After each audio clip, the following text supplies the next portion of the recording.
The cattle weren't dead when Dale found the thing. They were dead the morning after, nairn all 12, lying down, facing the same corner like they'd been arranged. Dale Mercer had been ranching outside Harland County for 31 years. He knew every sound his property made, every creak of timber, every restless shuffle of his cattle at night. So when the silence started, he noticed immediately. It began on a Monday. His 12 head of cattle, usually vocal and restless before feeding, stood completely still. Frozen, facing the same direction, all of them staring toward the back corner of the old barn where the hay storage sat untouched for years. Dale assumed predator, mountain lion, maybe a coyote that had somehow gotten inside. He grabbed his rifle and his flashlight and walked out there just before dawn. He found nothing. No tracks, no blood, no sign of forced entry. Just his cattle, trembling in perfect silence. The second night, his dog refused to leave the porch, wouldn't eat, wouldn't sleep, just stared toward the barn with her ears pinned flat and her body shaking from nose to tail.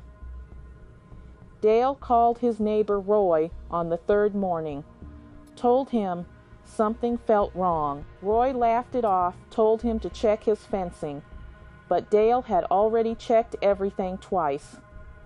That third night, he heard it, a sound he later described as wet breathing, slow and heavy, like something with too many lungs working all at once.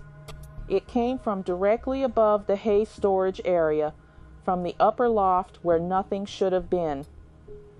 He climbed the ladder with his flashlight gripped between his teeth and his rifle in both hands, and there, pressed into the corner behind 3 collapsed hay bales, was something he could not explain. He described it as roughly the size of a large man, but the proportions were completely wrong. Limbs that bent at too many angles. Pale, almost translucent skin stretched over a shape that seemed to shift when the light hit it directly.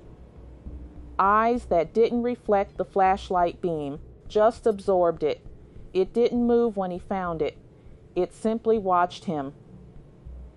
Dale backed down that ladder, walked to his truck, drove to the county road, and didn't stop driving for 2 hours. When he finally returned with Roy and 2 other neighbors, they found nothing in the loft.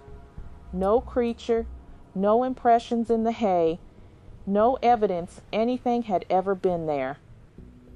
Except for one thing. Every single one of Dale's cattle was dead.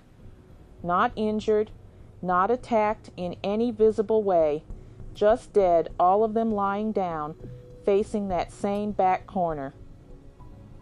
Dale sold the property within the month. He's never explained publicly what he believes he saw. He's only ever said one thing about it to anyone who asks. He said whatever it wasn't hiding in his barn by accident. It was waiting, and when he found it before it was ready, it simply decided to leave on its terms, not his. The barn still stands empty today. No buyer will touch it.